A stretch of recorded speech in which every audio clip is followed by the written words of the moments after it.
I love this recording in progress now that they've had it.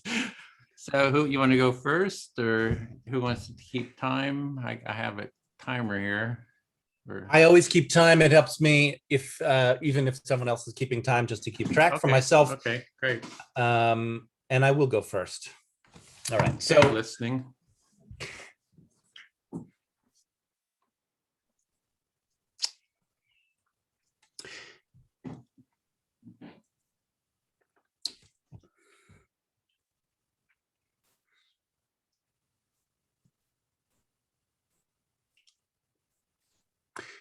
it requires a lot of energy to attempt to be involved in a community that is not trying to exclude you.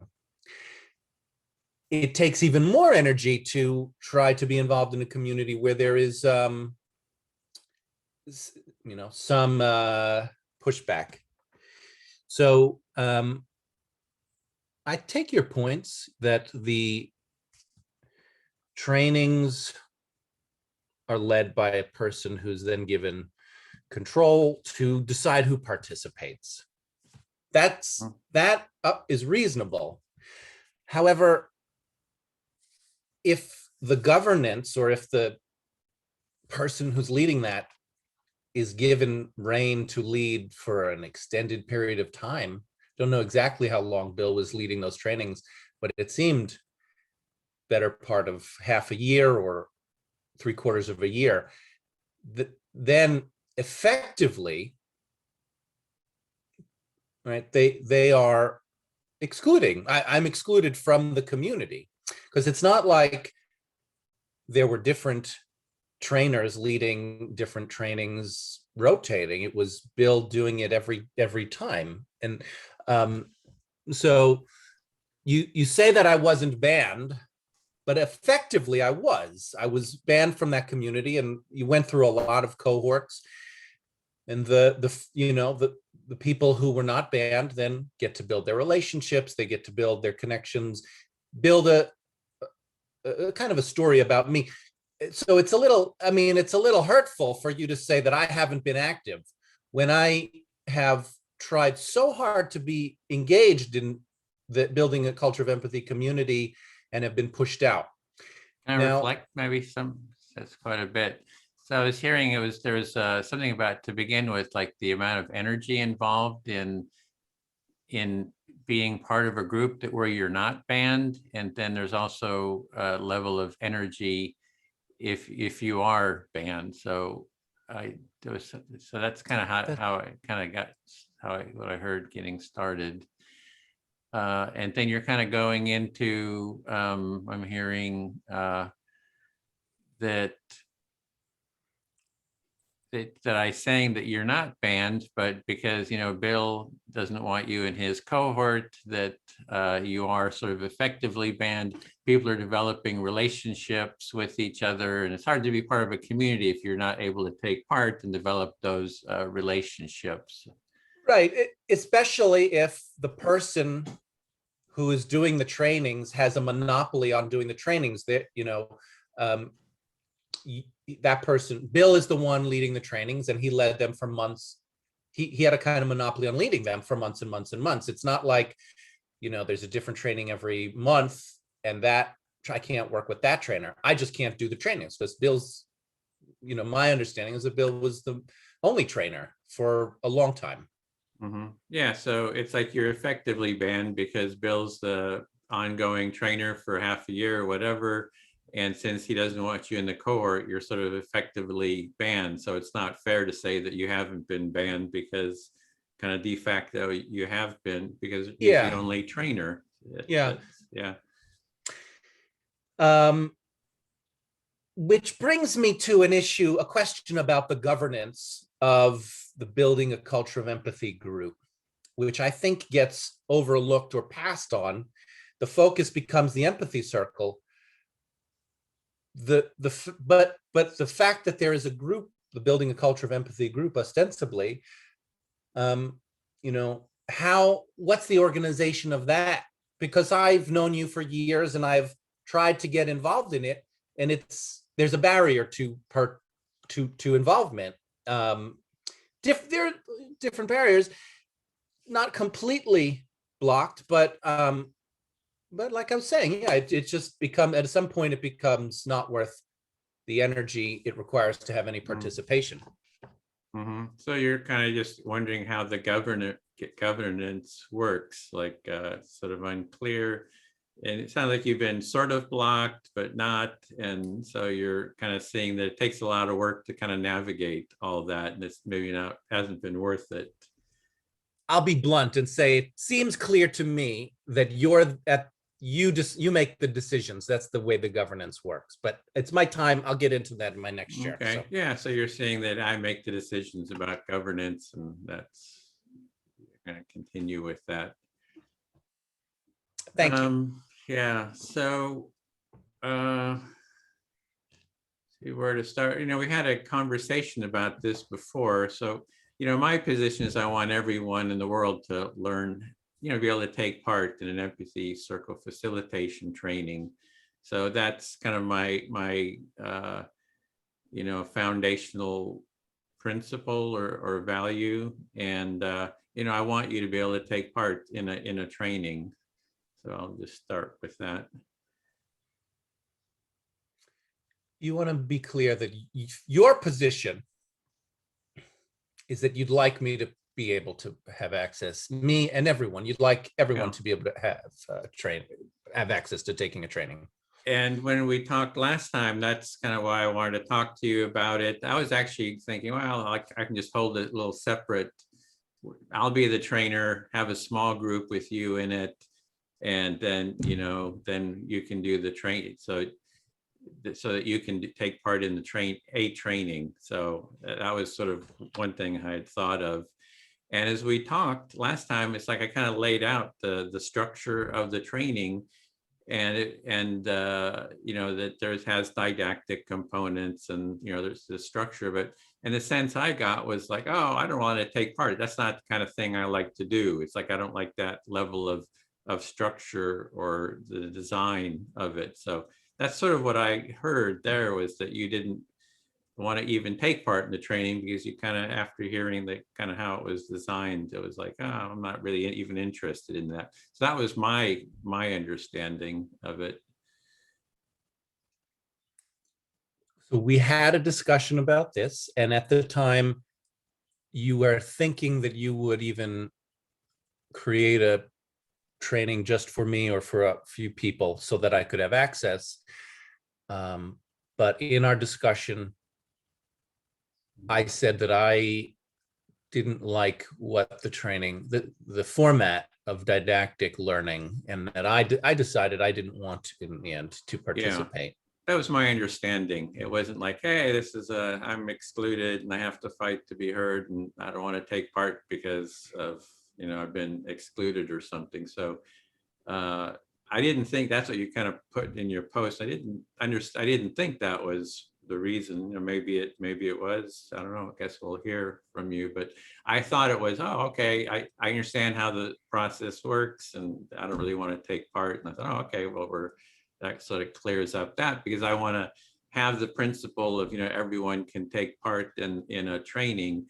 And the other thing is that, different trainers have different capacities for sort of dealing with different people. You're a difficult person, you can be difficult, and, not everybody can sort of kind of hold that space. And so to make the whole training sort of scalable, I just kind of said, okay, whoever's the trainer, they decide who's in their cohort. They have sort of the final say. And, other trainers could say, yeah, great, James, we can have you take part in the training, or I was willing to set up a cohort just with you and a couple others.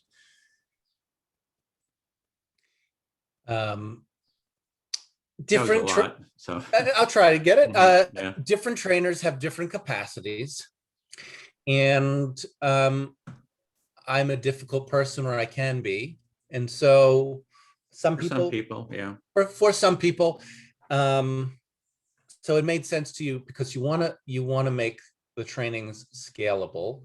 You made a decision about giving that decision-making power to the individual trainer so they can make it manageable for themselves. And then that would open a possibility of other trainers having a different take. Right.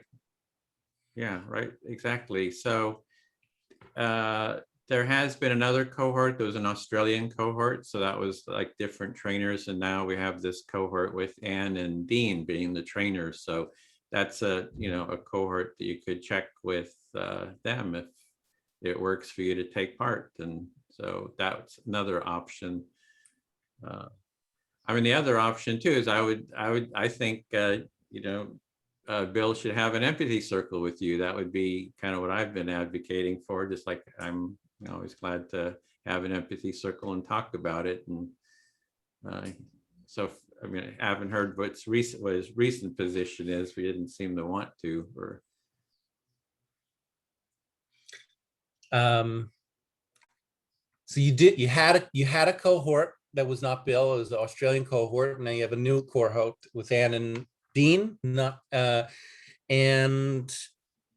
but more than that, I think you would advocate for doing an empathy circle with Bill, but you don't know what his feelings are about that recently, and the last was that he wasn't interested. Yeah. I think it was one of the things he said, oh, he had 5 circles with you beforehand, and he just, it was just, I don't want to, it's just too complicated. But my position is, try to have be willing to have an empathy circle with everyone. If there's a conflict, be willing to have an empathy circle. So, that's kind of my position, but not everybody kind of goes, does that. So. You're not keeping time. I don't know. That's time. Oh, okay. Yeah. Then. Sorry. Sorry, I missed the last thing you said. Oh, just that, I think people should be willing to have empathy circles with everyone, and also be willing to always go into an empathy circle for any sort of conflict. That's kind of my position, but I can't force anybody to do it. It's kind of voluntary, folks. It's like, where's my hammer? Where's my gun? Yeah. Your position is you would like people to use empathy circles for conflict, but it's not a obligation. You can't. People do it voluntarily. Okay. Yeah, I feel heard. Thanks. So, what I've been working on since I've talked to you last a lot is on democratic governance structures in these kinds of groups. So we have our joining game, we elect a group leader, we have a council, we have a constitution. We've been playing with that. And so the dilemma I have in dealing with you, the building culture of empathy group or community, is that in the sense of governance, the location of decision-making power is kind of amorphous. You say that you would like me to participate. At the same time, you choose trainers who exclude me. And so I'm left. So who do I blame? Do I blame nobody and say, oh, it's just, just happens to be that I'm in this predicament. Do I blame you? You're open to me personally, but the structure you have created has also excluded me. So it's a kind of, I'm trying to look at it just from a systems lens, like you have different roles. That makes sense. And so I'm not mad at you personally, but I am in conflict with you in your role as choosing people who exclude me. And that, that makes sense to me. So, but I'm also in alignment with you about that, to delegate the authority to the trainer to exclude people. That makes sense. and that the participation in conflict circles should be totally voluntary. That also makes total sense. So And reflect that so far. yeah, So thanks. I'm Yeah. hearing that you see that we have some agreement, that conflict, taking part in a circle is voluntary, and see, what was the first one? It's voluntary, and that it makes sense to delegate delegate. responsibility. Yeah, that responsibility is in the terms of the trainer. So that makes sense with you. But you do have sort of a question, or there seems to be amorphous responsibility or authority, and you've been exploring democratic processes. And it sounds like you're looking, how do you make a process democratic, and how do you have clear authority, roles, stuff like that. So it seems a little bit amorphous, that you feel that I saying that I chose Bill to be the trainer. So in a sense, I have that responsibility there. There's some responsibility. You're looking for someone to blame. Where can I blame somebody? Who can I blame? How can I impart some blame on you? Working hard to find how to blame me.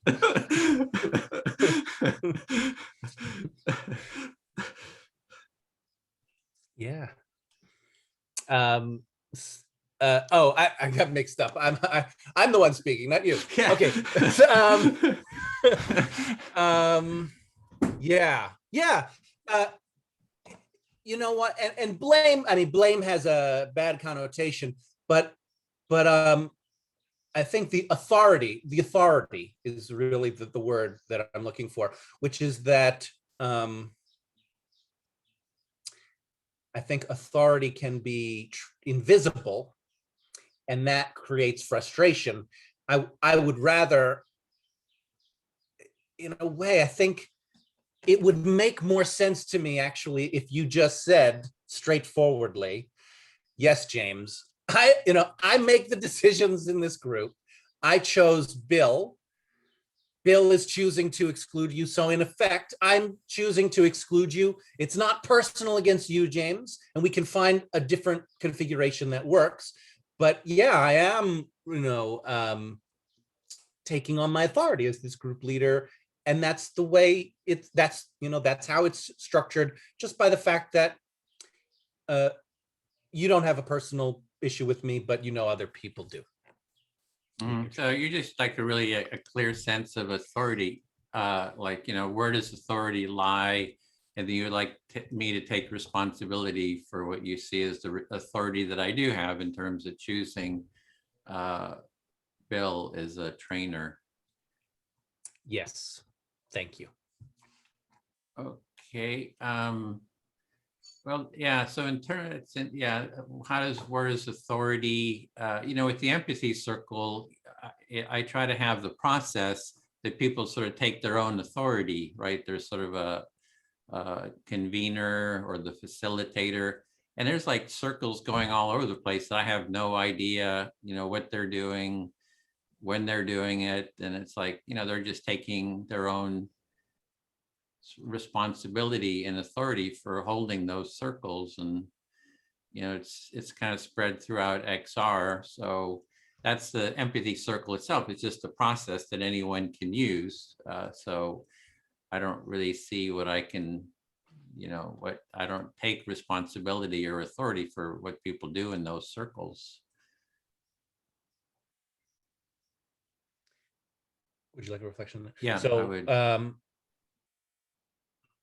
Your goal is to let people take up their own authority, and that's exactly what you do in the empathy circle structure, or just the fact that there are other empathy circles that you don't have authority over the empathy circles. That's a system or a structure people use, and what they do in those circles, you're not responsible. You don't even know what's going on. Yeah, and I hope they follow the structure, the basic, simple foundation. It's just a very simple structure, and it's just keep within that structure. I hope they stay within it without, Well, I also hope for innovation too. I hope there's innovation and growth with that as the foundation too. So, I do hope that people are saying, hey, I'm doing an empathy circle, and they follow that structure and that they innovate on it too, and, kind of improve. So I want that creativity I hope that creativity happens.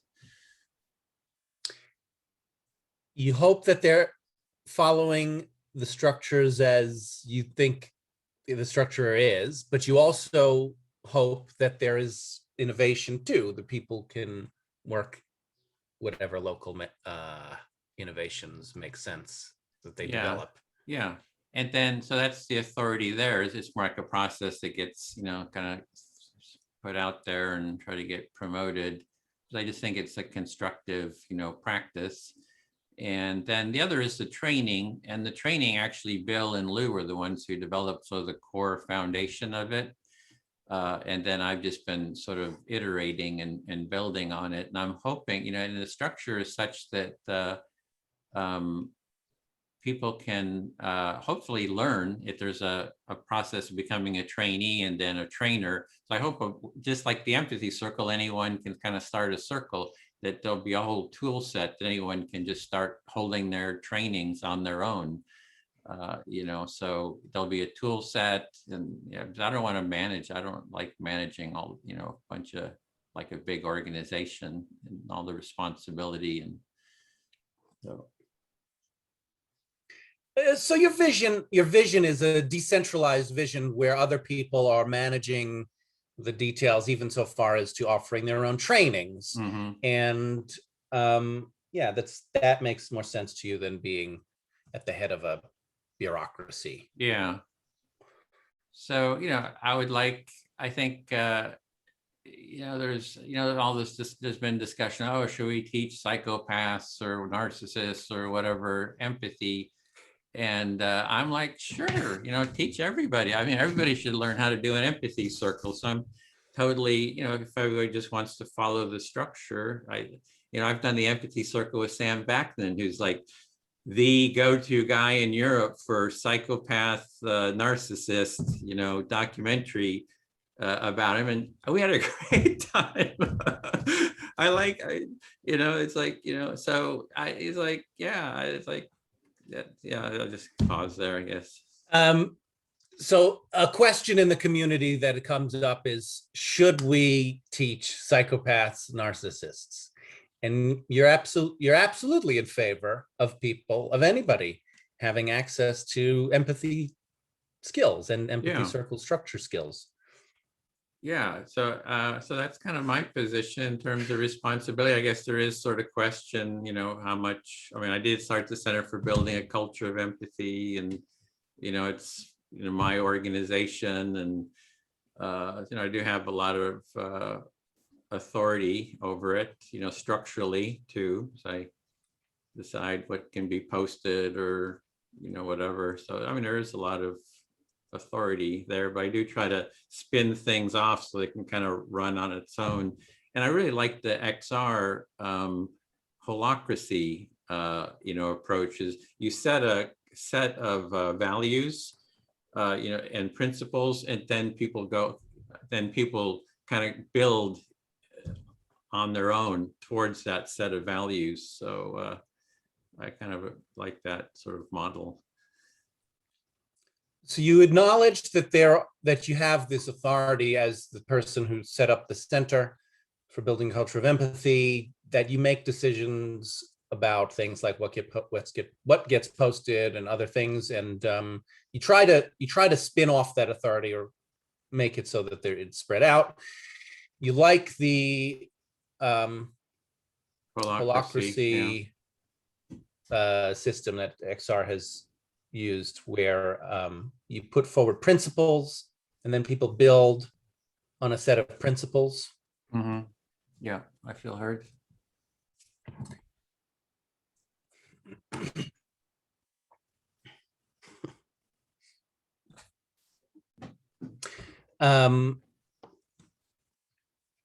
Creating democratic structures, creating groups that use democratic structures and actualize democratic ideals, I think is a systemic problem. I think there's that's not my or your personal problem in the world. That's people struggle with that. And I think that, I think it's important to struggle with that. And I think it can really be where the rubber hits the road in conflicts like this, where I'm not new to the building a culture of empathy community. I mean, I've watched it develop. I haven't been in the center of it, but I've watched it develop over 5 years or more. And those issues, I mean, being, someone who can make those decisions, as you say you have, is actually quite significant. And I'm not going to tell you don't be the leader, put it in the hands of someone else. I totally get why the continuity of a leader it can be really like a driving force for having stability in an organization. For the joining game, I was the leader for about a year, and we have experimented with having different leaders, and that created a lot of chaos. I'm glad we are doing it, but it did create a lot of chaos. And I won't call anybody a psychopath or a narcissist. I don't find that to be a meaningful designation.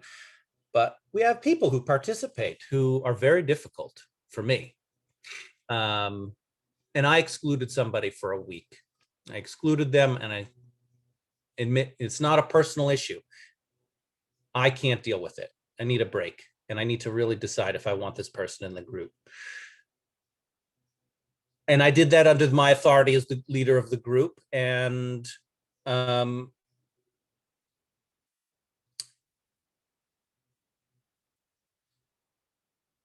it's useful to be able to make those kinds of executive decisions. So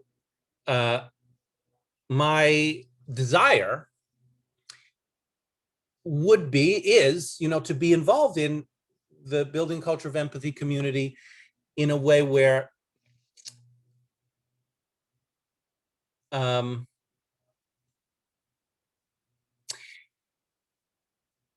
can develop relationships with people where there is like work happening. Because an empathy circle in itself is a structure, but as you yourself are saying, you're not making the decisions for the organization within an empathy circle. I mean, I think you take in input, right? You participate in the empathy circles, and so you get input, and you probably integrate that into your decision-making process. So it's really a question. It's really a question for me about governance, and if that makes sense, or if that has inherent pitfalls and dangers as a way of organizing the community. So that's a lot too. Would you just? Yeah. Well, I was getting that both you and I are not sort of experts in the democratic organization area. So I think you're just kind of pointing that out, and you're kind of exploring kind of governance, how governance works, that so having an authority can create a sense of continuity, create some kind of a stability. You've actually used your authority to exclude someone. And it looks like more you're kind of like looking at how to create more democratic, have some clarity about the structures and how to make them more democratic, and also look at sort of how to develop practices, almost maybe like next step democracy building practices on top of what we're doing. I think what I'd like you to hear is that I see value in having different structural systems for different purposes, so that the empathy circle is a structure that works for a certain purpose, but it may not be the best structure for governing the organization. Oh, okay. Yeah, so that there's different structures needed for different purposes. The empathy circle is not the best structure for actually running an organization. and you just kind of want that there's maybe other structures that are needed or better structures needed for running an organization. Possibly, yeah. And that's my Maybe. time. Yeah. Okay. Reset the clock here too. Yeah, the empathy circle is, I see it as, but the empathy circle is like, I have taken part in a lot of other practices, everything from, mediation to NVC to restorative circles to, the therapeutic to various forms of other mediations. And it seemed to me that they came back, kind of working backwards, that there's sort of this minimal viable practice, for empathy building. And so it is, the empathy circle is that piece. And that's what I've been really focusing on, instead of going in a lot of different, other structure building. I've been just focusing on that first step. So.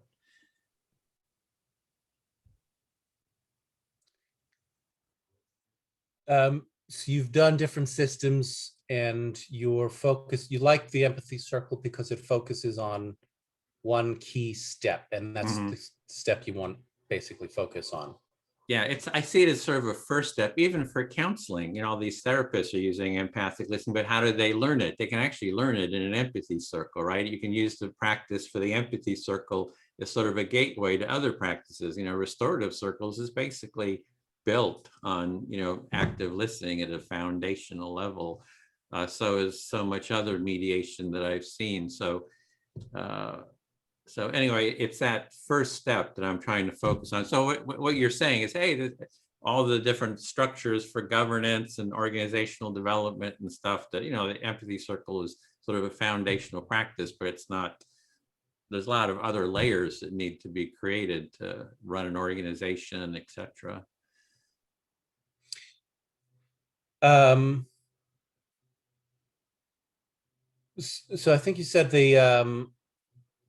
that foundational step is used in different systems. Therapists, for example, use it, but where did they learn it, or where can they learn it? They can learn that reflection, empathy step by participating. Don't know if I missed something. No, that was it. And mediation too. You take restorative circles. If you do empathy circles, you'll have a prep for restorative circles or any other kind of mediation. It's used there. Mediation uses it. Restorative circles uses that step.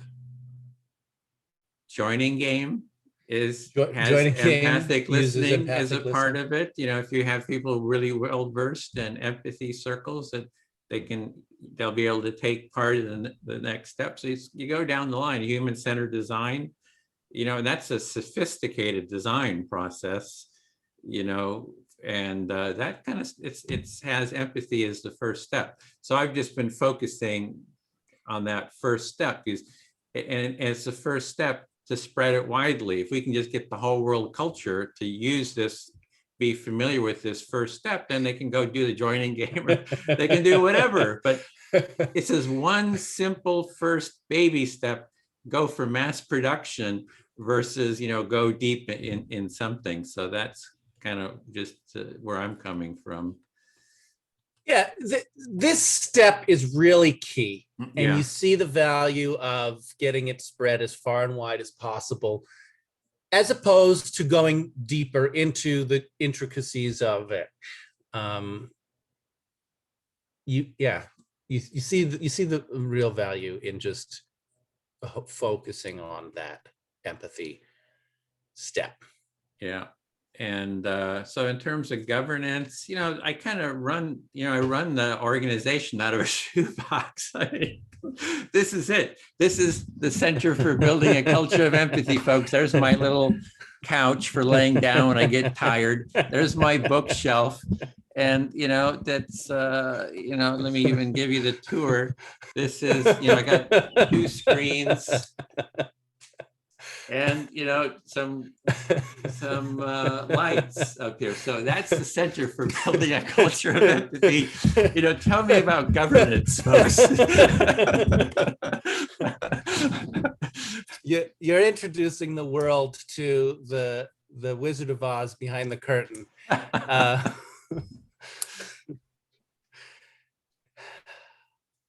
Yeah, it's a simple operation based on a simple idea. Simple but valuable. Yeah. Yeah. That gets the core of it. Yeah, thanks, feel heard. All right. So I really acknowledge the value of focusing in on something that works and really hammering it down. And that's why you and I are in dialogue for so long and can continue to be, because I agree with it. I see the value in it. And it's a place of common ground that we have. Mm-hmm. So you're really trying to find that common ground. I'm hearing that with your joining game, it's like finding common ground, and you're looking for the common ground that we have, and kind of simplifying, focusing on something that works is something you really find we have in common. It's true. I see the value. I see the simplicity. It is a part of the joining game, the goal base, the basic structural foundation of the joining game. Finding common ground. So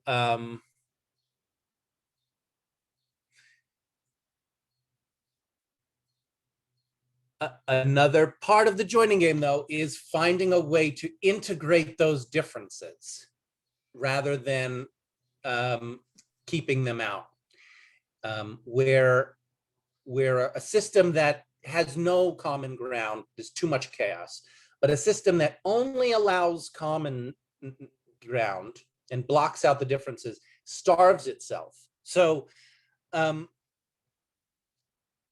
if there's something kind of gnawing at me, it's like, I'm with you on the system. I'm with you a long part of the way, and I'm looking at some of the ways in which it's not working, and that interests me, right? Not just personally, but also just structurally. So, for example, just an example of a structural question, right? You have an empathy circle. Two people in that empathy circle, they just go back and forth. There's six people in the circle, and two people just reflecting each other back and forth. Now, I did that in an empathy circle. I was fed up with the leader of the empathy circle. I felt that every time I brought something up, what I brought up was dropped. And there was a shared view of that with another person in that empathy circle. And so we used that empathy circle for ourselves in a kind of totally selfish way. We said, just the two of us are now just going to reflect each other. It kind of, by the letter of the law, it's within the structure, but the leader of the circle was totally angry about that and kicked me out of the empathy circle that day. And I found that to be telling, interesting, in the sense that, like you said, everybody has different capacity. Maybe one leader would not put up with that, a different one would. But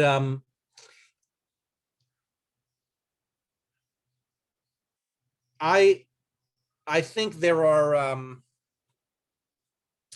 Can I reflect that so far? Yeah. So yeah. It's like you're looking at where there is commonality, and but you're also looking at how do you integrate when there is a lack of commonality. Like, how do you integrate that? You were looking at the empathy circle. You weren't happy with what was happening. They weren't really hearing you or something in the circle. And then somebody else was dissatisfied. So you sort of, just had the dialogue between the two of you, and that fits within the structure, the agreement, and whoever was a facilitator kicked you out because they didn't support that or didn't like that.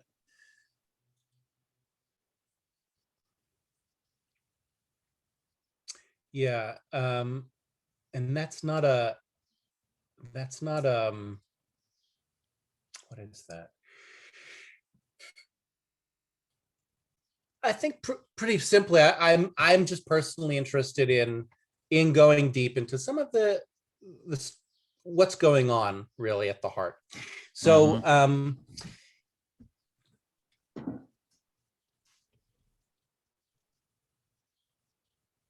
just want to circle back and say that I did decide I didn't want to do the training because it was didactic and it seemed like it didn't make sense for a few reasons. One is because it wasn't available to me. But yeah, you did offer to do something like a personal one.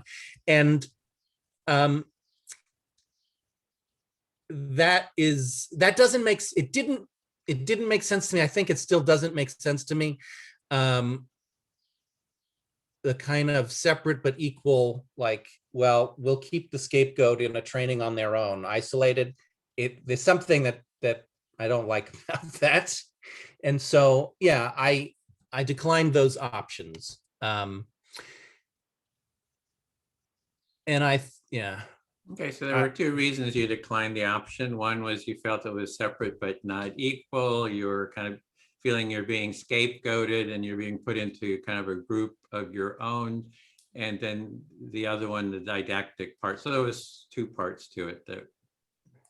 Well, three parts then, because also I totally, I heard Bill doesn't want me there and I'm not trying to force my way in. I'm agreeing to, he said no, and I'm agreeing to go with no in protest, but going along with it. So that's not a small thing, I have to say. So you're going along with it. You're protesting. You're saying, okay, this is what you're wanting. I'm protesting, but I'll go along with it. And there's something about, it's not a small thing that you're willing to do that instead of sort of fight it. Is that what you mean? Or what I mean is that there's a significant difference between trying to force my way in against the no versus saying, I acknowledge you say no, I'm not participating. I think it's a horrible decision and I'm totally against it. Yeah, so there's two approaches. You can kind of try to force your way in, or accept the no. You don't agree with the no, think it's a horrible decision, but you'll accept it. So those are kind of two approaches that you're seeing. Yes, that's okay. Well, the one thing is there's these other groups. I mean, one thing I appreciate with you is that those groups, NVC, RC, etc., that it's like they talk about empathy and so forth, but then you create some kind of a problem and they want to exclude you and they won't have a dialogue with you, right? So that's sort of a dynamic that I see. So I always see you kind of, you kind of exclude and you kind of go in and kind of, make a ruckus about it. And you're pointing out something I think that's very valid. Like, hey, people say they're all this, empathy open, and then they won't do it. So I see, there's something valid. There's something valid there. Something you appreciate about me is that I go to groups that kind of describe themselves as being open, and then if they have a problem, they exclude, and they're not open to talking about it at all. And I kind of make noise about that when possible, and that seems valid. That seems like a valid. Yeah, it's illuminating a dynamic that's happening, right? I mean, I had the same thing. I go to NBC Advanced or whatever it was, or it's a totally dysfunctional group, people getting excluded, Adrian or whatever, the members asked me to mediate. And I said, oh, okay, I'll mediate, but it has to be recorded and be public, as a demonstration of how, the power of empathic listening. They say, okay. And then, I get kind of excluded. I get like censored. It's like, this is terrible. It's like, and then I say, well, let's have an empathy circle to talk about this. And it's like, no, we're not going to talk to you. And so, I mean, for me, I see that you hone in on all that And, you know, it's an important point that, I mean, because I've experienced it in the NVC group, as well as with RC. It's like there's all this stuff. It was, what was it, Clayton? I don't know if you remember Clayton, you know, he was kind of going on there. And then nobody says, well, let's just have an empathic dialogue. Nobody invites him. They just kind of ignore him or, you know, exclude him. It was like, I just can't understand why these groups that talk about empathy don't just have an empathic dialogue. It's just, it kind of boggles my mind and just kind of points out that there's something not right. Something's not, yeah, there's a hypocrisy or something. And I think that's what you're kind of you like to point out. And you do it in sort of an aggressive way, which kind of scares people, but still it's, you know, it's a valid point. I don't know if the approach is so valid, but empathic, but there is a, you know, something valid there. You have personal experience No. with this, with personal or systemic exclusions from these groups, and it boggles the mind. What is, you have a question, what is actually going on where a group that talks so you know, excitedly about empathy, when it comes to needing it or a conflict, it seems like the group's totally not open to using it. And so you see the validity in me honing in on that point, but you question whether my methods or the way I react in some of those instances actually is effective to bringing attention or solving that issue, that untying that knot. When Yeah, and so yeah, you go and you criticize and you say, oh, your guys are this, and everybody, I'm the victim or whatever here, everybody should rally around. So it's kind of like a, you know, kind of a strategy for getting attention and bringing it up, that it scares people, and then they even don't want to talk with you more. It adds another, which instead of just saying, okay, you know, we're going to talk to you, then it kind of scares them away from even talking more. So it's kind of funny. It's humorous in a sense. There's a humor to it. There is a humor to how the cycle works around creating the very problem or that I'm criticizing, because when I complain about what's the exclusions, it gets, people don't want to talk about it to me, to anyone. Yeah, I think that's my time, right? Yeah, Okay. just that. All valid criticisms and comments, I think.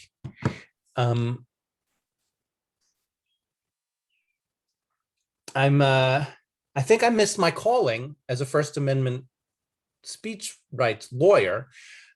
I'm watching this play out at a political level, with Trump getting excluded from Facebook and Twitter and social media. I am not a Trump fan at all, but I'm not the first person to point out that it is the people who it's easiest to exclude that get excluded, and then these tech monopolies will work their way into, you know, now they have a justification for excluding, you know, more and more towards the direction of people who it's kind of questionable. So that's happening at a, you know, a grand scale. New York Times just put out an article about how the ACLU, as an this longstanding organization in support of freedom of speech, has like an identity crisis around these questions.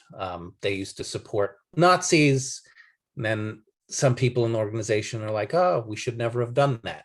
And so I see a total parallel in this. And so when it's bubbling up in these empathy groups, I understand that it's bubbling up in society everywhere. People have these questions about, how do we engage with speech and thought that is different, scary,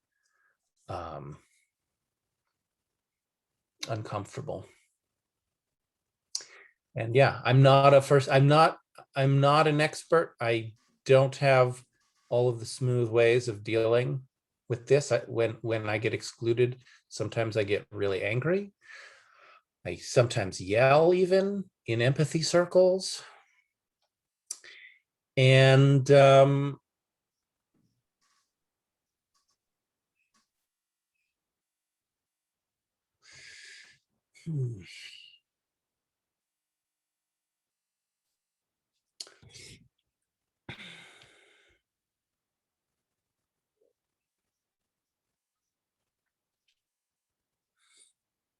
at least my journey has been that I don't push so hard in groups that are close to me. I push less in groups that are close to me and move more to put my energy into groups that are in fact open and like don't have an identity crisis within themselves that I identify. Whether they acknowledge it or not is a different story. But it's true. I mean, the RC group is a great example. Clayton is a great example. I mean, to me, it's really tragic, the lack of engagement there around empathic dialogue.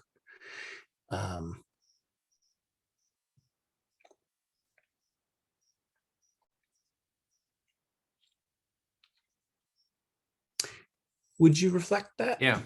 So you should have been a free speech lawyer because you really value free speech, and you see that free speech is being curtailed, politically in a lot of different ways. Everything from the ACLU to other places, and it Trump getting excluded from Trump. Facebook and Twitter is a big deal, in my opinion. Yeah, so Trump being excluded from Facebook and Twitter is an example of that. Cutting back on free speech is a big problem, and then it kind of keeps expanding. You keep expanding this area of, and that you go to these groups and you're not like as smooth as you could be, perhaps, in sort of addressing these issues, and you do use anger to express yourself, and then you're starting to go more towards groups that are open and accepting of you versus that are closed. Yeah, I want to say I'm absolutely terrified to see Trump get excluded by these tech monopolies. I think it's terrifying. I mean, I think Trump is a horrible politician. He's horrible. And that's exactly why it's really scary to me to exclude him in this way. Mm-hmm. So you think Trump is a horrible politician, but it's still very scary for you to see that he gets excluded, and because of the value of the free speech. People should be able to express themselves and not be excluded for expressing themselves. Yeah, and you don't even agree with them. You don't support them. Yeah, and because it will be even more so now that those people in these groups, they see that and they feel, they've got the tech monopolies backing their strategy of just excluding uncomfortable things that they don't like, and that really is dangerous, I think. So there's if individuals in small groups are seeing that the big tech monopolies can do this exclusion, then it sort of spreads this culture of exclusion, and you just see the dangers in that. Thanks. Yes, it's time. Yeah, that's why in the empathy circle, I always make it a point that people can say whatever they want. So it is free speech in that sense, when this, and a lot of the pain that comes from free speech, I think, is people just not empathizing with the speech. It's like if you empathize with a lot of the speech, it actually transforms it. You don't feel that pain. So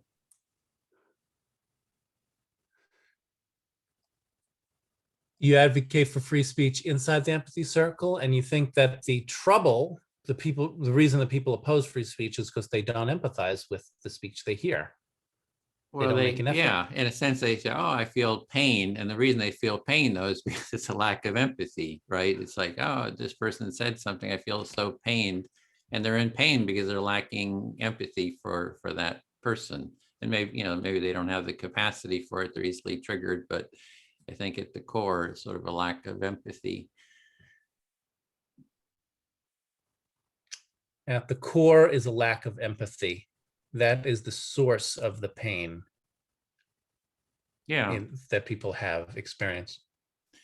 So, yeah. So anyway, I'm quite for free speech, and I always made it a point in the empathy circle, say what you want, and so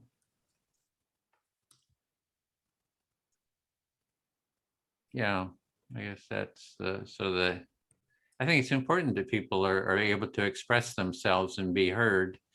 And maybe they might express something, a lot of judgment, a lot of anger, but as soon as after a while, after they feel heard, it kind of dissipates. It's like if it's met with empathy, that it transforms it. So I just did a cafe with the group Rebel Wisdom, and there were 87 people came to that cafe, and the topic was empathizing with racism. How do you feel about that? So it's like this whole woke thing about you're either racist or you're against racist. I want to take another approach that you can empathize with racism as well as the anti-racist or any other positions for that. So yeah. You hosted a cafe. There were 87 people. The topic was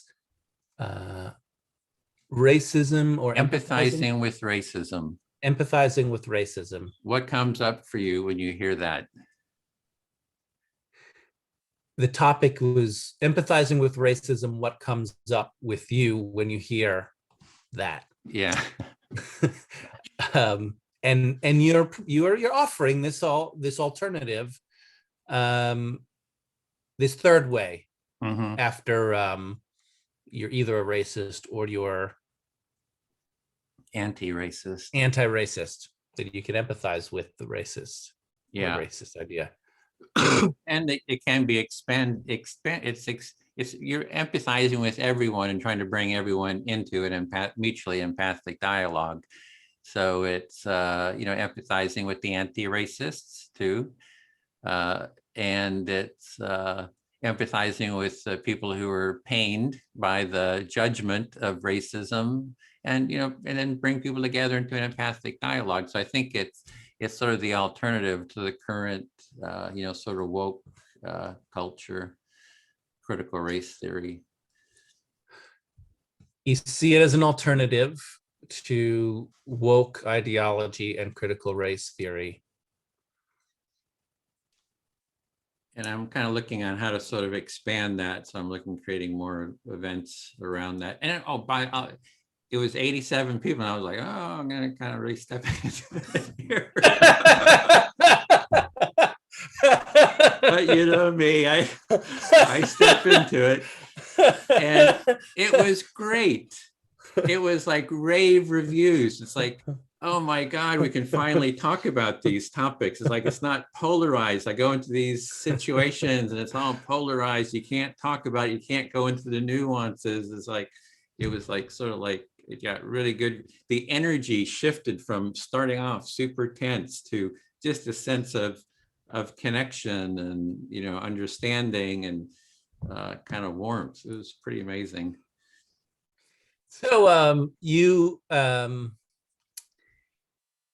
felt like you stepped into the deep end with that many people coming in, that much aggressive energy around that. It's a controversial topic, but there were rave reviews. People liked it. People felt relief that they could have that support to navigate and discuss a topic where other places they just couldn't accomplish it, couldn't get there.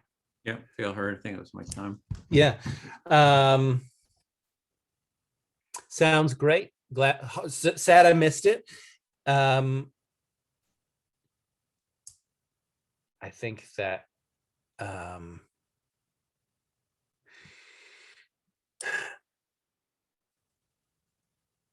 don't know if this is wishful thinking, but I have the impression that society is at a saturation point around not being able to talk about it.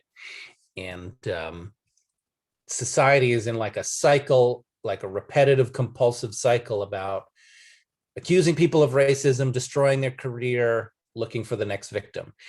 And so you've got this victim mill, which then as the victims pile up, it creates the possibility for like, oh, well, what are you going to do? Destroy them, their career and their life a second time? It's already destroyed, but you haven't killed them. So you've got all these worthless racists walking around like zombies. I mean, obviously they're not necessarily racist.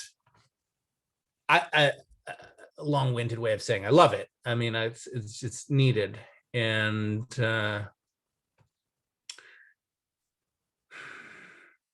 I'm hearing you appreciate or love the approach. Yeah.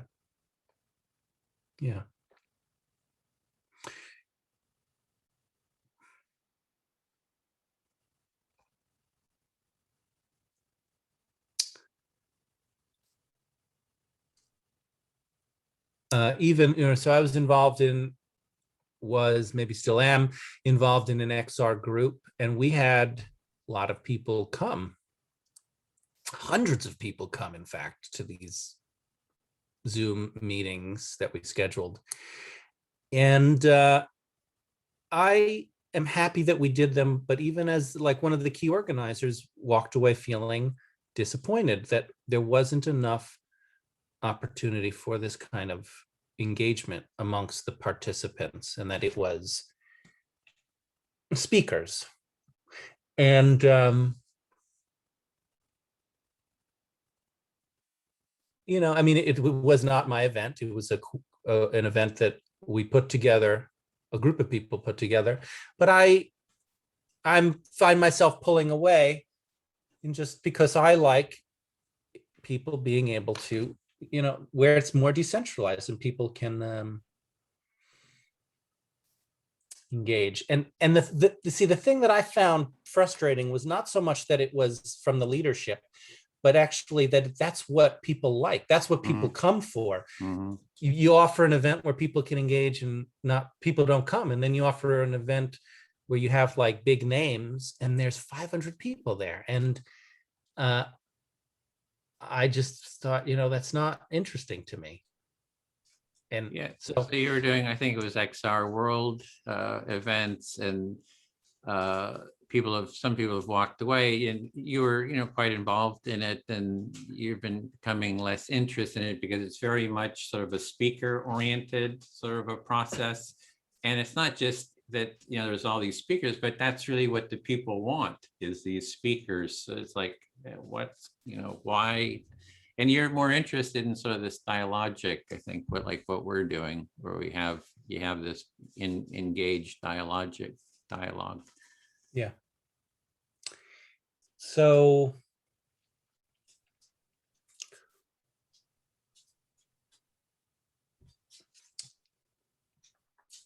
then on the other hand, I'm still doing the joining game. We've done 1 year now of meeting daily, and it's very intense, and I love it, but it's so intense that people feel alienated from it. I think people come, they don't know what's going on, and you've made that criticism, and I think it's a valid criticism, that it can feel like complicated and people don't know where to come in and participate. So I think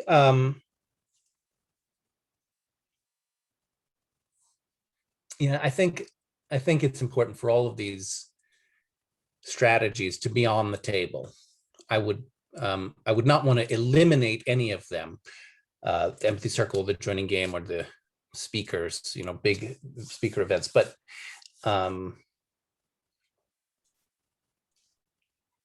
personally, I like the events and kind of activities that go deep. I like to look at the deep issues, and that's my time. Yeah, so there's all these different approaches, joining game, empathy circles, speaker approaches. And you'd like to see them all on the table, and you're not like judging them. People can go with what they want. But for you personally, it's someplace where you can kind of dig deeply into topics is what you're interested in. Yes. Yes. Okay, so I have all these ideas come up and I forget them. I don't know if I'm getting older or what. It's scary. So anyway, the one thing that did come up was, I thought of with the Trump thing is you could have held some empathy cafes on empathizing with Trump, or something like that could have been. So I think that's, I'm thinking of doing a series of, we'll just go down all the bugaboos and have a empathizing with sexism, empathizing with patriarchy, empathizing with colonialism, empathizing with hate, all the things people are sort of against, all the anti, and then also doing a round of empathizing with anti-fascists or anti-hate or empathizing with anti-colonialism. So have it doing a series. That's sort of something I've been thinking about is to just show this other alternative.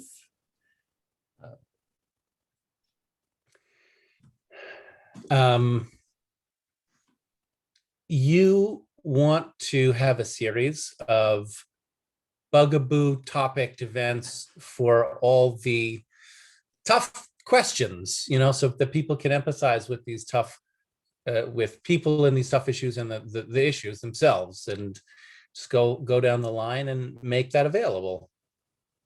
Yeah. So anyway, starting with the racism one, I've done it and it seemed to work. So I'm sort of feeling my way into it. It hasn't gotten out there to the woke culture yet. They probably, because people who were involved. So I'm anticipating some kind of a reaction once it gets out there. But yeah, that's fine. I can empathize with it. You're anticipating some kind of reaction from the woke people, but your focus is on racism. You find that's a topic that you're focusing on. Yeah. So anyway, that's kind of a little different topic. I guess the other one we kind of got started with, I don't know if we could if I could at least circle around, is about participation in the training, because it was also what you were addressing, that there's all these different practices out on the table. There are certain ones that you enjoy, which I get is the ones where you're like really involved, you're kind of going deeper. And it seemed that was one of the things with the training, is you didn't feel that was like it's more, had some didactic components, that was also something that maybe why you didn't want to take part. So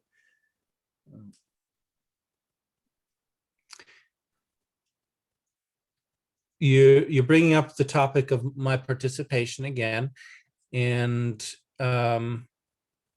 saying that the reason I don't want to participate is because I thought, your understanding is that the didactic, it's not for me. There's something about it that might not be for me, didactic element, whatnot. Yeah, it's just like those lectures. I don't like going to those lectures where people just talk. It's fun. I actually will listen to them online where they're recorded, so I can fast forward. But it just seems to be, I so much more enjoy what we're doing here, where there's a lot of involvement. You're listening to others. It's very engaged. And I'm the same way. It's like, I don't understand like how people, it seems like this expert thing is sort of authoritarian. It has an authoritarian aspect to it. And, I don't like it either. Or I have issues with it too. And yeah, and people like it, they like their gurus. So your personal preference is also for the dialogue and the interaction, and you get bored at just listening to an expert, but yeah, you acknowledge that people have that interest or that preference sometimes. And I really don't like that you can't really ask questions. You get to ask one little question at the end, maybe, and you're all nervous. Are they going to choose me? And there's no follow up, and it's just like an unpleasant feeling where it's like, here, we're just going back and forth, and we just kind of can really explore something kind of more in depth. So yeah, I just appreciate this more. Yeah, there's a system that is set up where the ability to ask questions is constricted, limited follow-up, and it's not a pleasant experience compared to this, which is like an open dialogue, and whatever needs to come up can come up without it being. And that's what I'm trying. That's what I like to spread is, hey, you can have these constructive dialogues, get the woke and the far right, get them together into an empathy circle, and have just some empathic dialogues. You want to get the people who don't do that into doing it, like in empathy exchanges, like the woke people and who the second group I can. Yeah, far right. The far right. Or any right, whatever. Any right. Get the close right. Intellectual dark web, whoever, This time. Oh, okay. Yeah. Yeah, I was just watching a clip of a journalist talking to Kamala Harris, and she said, the journalist said, like, asked a follow-up question, and Kamala Harris said something like, "I'm not done talking." And I looked at the comments, and the comments were all like, "This journalist is rude." And that to me is the prevailing atmosphere. Like, and it has spread even into journalism, where like, you can't be a journalist without being able to kind of ask combative questions. Like, if you're if you want to find out information and you want to really investigate a topic, and asking rude questions is off the table, it totally undermines the ability to engage. And so I'm with you. I really hate those events. And it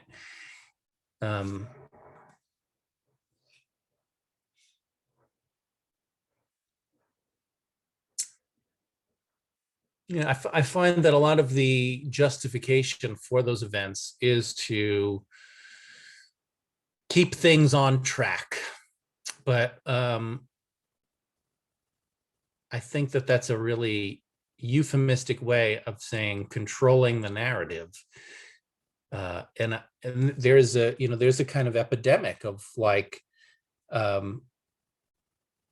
believing that only experts should have a voice, and that's like that idea is really coming up in the to the surface in all of these like discussions in the tech world about like, there's too many ordinary people with like a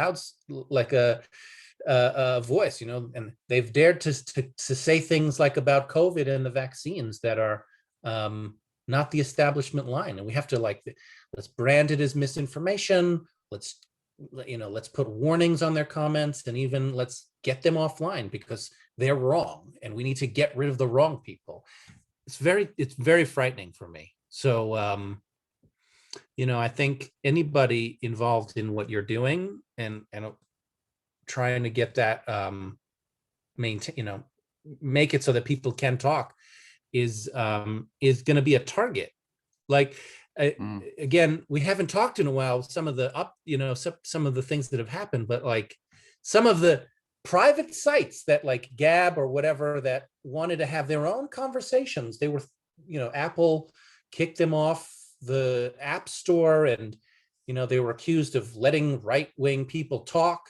The direction things are going, people like you will be accused of that same thing, giving people on the right a platform. And so I think it's really important to oppose that. And So you're seeing there's a sort of a, you're supporting free speech, people being able to ask questions, and there's a sort of pressure to shut that down, to control, especially within the tech field. And you feel that people who are supporting kind of open dialogue are being kind of repressed or shut down, and it'll probably come to me too, or eventually.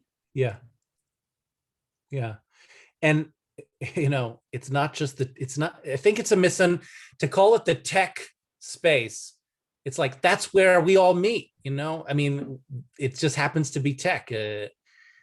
That's where we meet. If we were meeting in public parks, then it would be the park police that we'd have to deal with. But people meet online now, so we're dealing with the infrastructure of the people who allow that. And it's good wherever the rubber hits the road. That's where the controversy is going.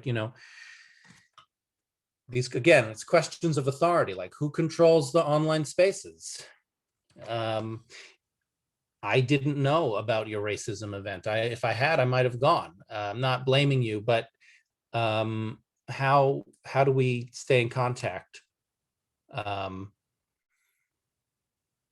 even more than that, like, when I hear you talking about doing these series, that has been my frustration, is that I put a lot of energy into that, building a culture of empathy community, but I couldn't really connect with people who wanted to work and organize events. I just, whether that's my personal failing or something, or I did it wrong, but I hit a wall, and I said, okay, it's not happening. And I did try to do my own circles. Nobody came except for maybe you.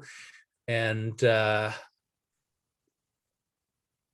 don't see a lot of circles advertised. I don't know. I actually, when we had we scheduled to meet today, and I thought, then later I thought, wait, isn't that the Friday circle? I don't even know if you do the Friday circle anymore, but I rarely see circles advertised. See one advertised from Carolina. We haven't had. Anyway, that's neither here nor there. Yeah, so you just found it hard to engage in the empathy circle, or the kind of the empathy, or culture of empathy, and it just kind of like you got frustrated. You tried holding an empathy circle, people don't come, and so sounds like you would have liked some engagement and didn't see how to really engage. Specifically, I wanted some collaborate, like, I wanted to connect with people who wanted to organize and collaborate on creating these kinds of series. As someone who wants those series to happen, hey, somebody else is going to do those series, I'll participate. They're not happening. I don't see them. It's not like I'm choosing to seeing them and then not choosing to participate. I just don't see them happening, and I don't know where to connect with people to build them with others. The only entrance I see or have seen is blocked to me, is the training. So yeah, so you haven't seen how to get engaged with others, to hold circles and to organize and do that. You just haven't seen how to do that. It seems like the energy is in the trainings, and you're blocked from taking part in the training. Yeah. So you kind of like, well, there's no way for me to sort of engage. Yeah.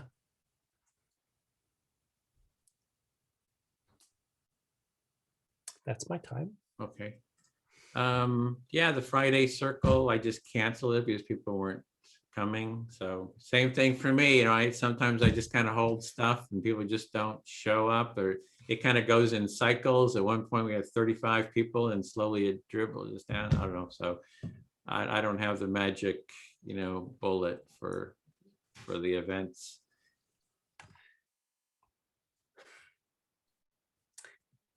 You don't have the magic bullet. It seems to go in cycles with people participating and then dwindling. And the racism thing was sort of a private one. It was a workshop that they invited me to do. So it was like a community that they had. I had invited facilitators who had taken the training, to come help support it. So we did have like 18 people who came and held breakout circles. So it was not anybody. It wasn't like a drop-in circle. It was for them. Yeah, the racism cafe was private. It was a privately organized event. And they didn't know it was coming. They didn't know they were going to have 90 people show up. No, they didn't know the topic was. Oh. They didn't know a topic. Suddenly, okay, it's racing. It's like everybody turns pale. So yeah, I don't know. It's I have been focusing on the training, and getting more trainers. So, would like to get more trainers, and everybody has a space. And I think as the next step, can see if Ann, and since you'd worked with XR, this has an XR, the Monday group is with trainings with focused on XR. So, you were doing a lot of organizing with the XR world. So, we can check with them if you want to take that training. This next one has an XR focus, and we can check with them if I want to take it and if they want to accept me. Yeah. In terms of the topic, I'm too always searching, like, well, what's a good topic? And so I'm just kind of looking at this racism right now and kind of feeling my way, along. So I just had that first one, like, oh, it didn't blow up. People were, you never know with this, right?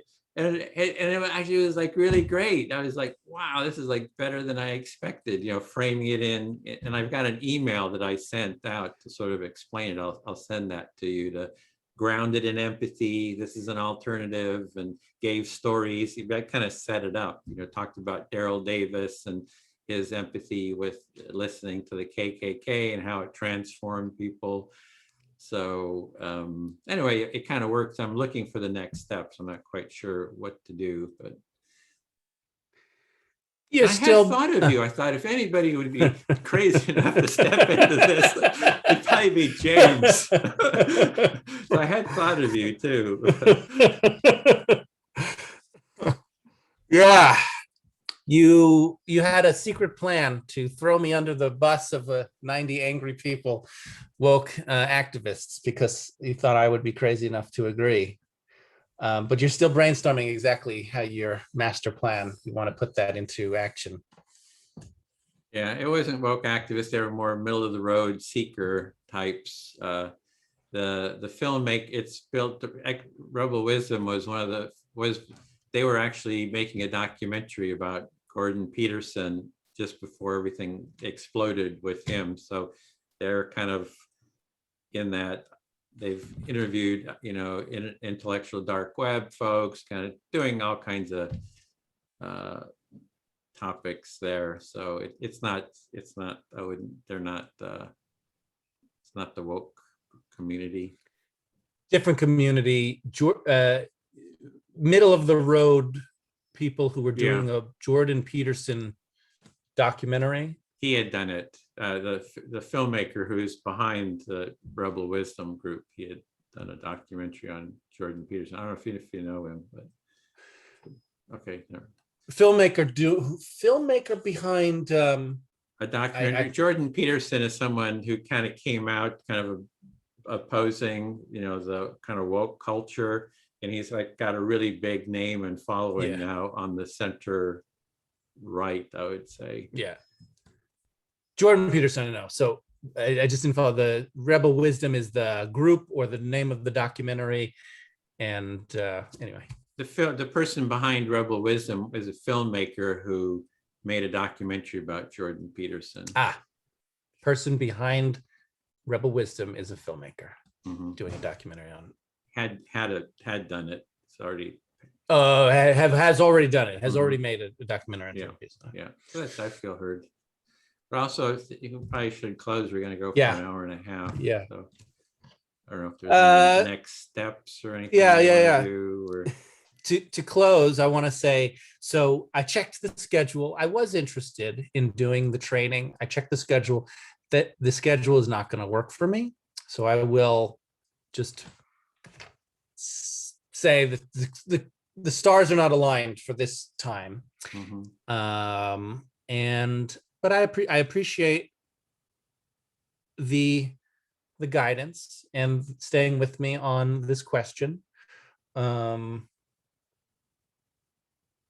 feel regret. I feel some sadness about going for the throat so quickly on Facebook. It was a kind of a knee-jerk reaction, like, oh, here's not. Haven't criticized them in a long time. I might as well just say hi by saying, you assholes, piece of shit. Everybody, hi, everybody.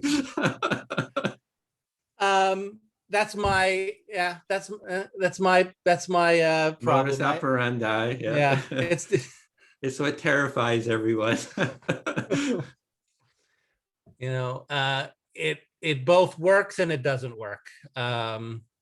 Sometimes, maybe more often than not, it does not work. But it brings me face to face with some of my own illusions about people and groups that is useful for me.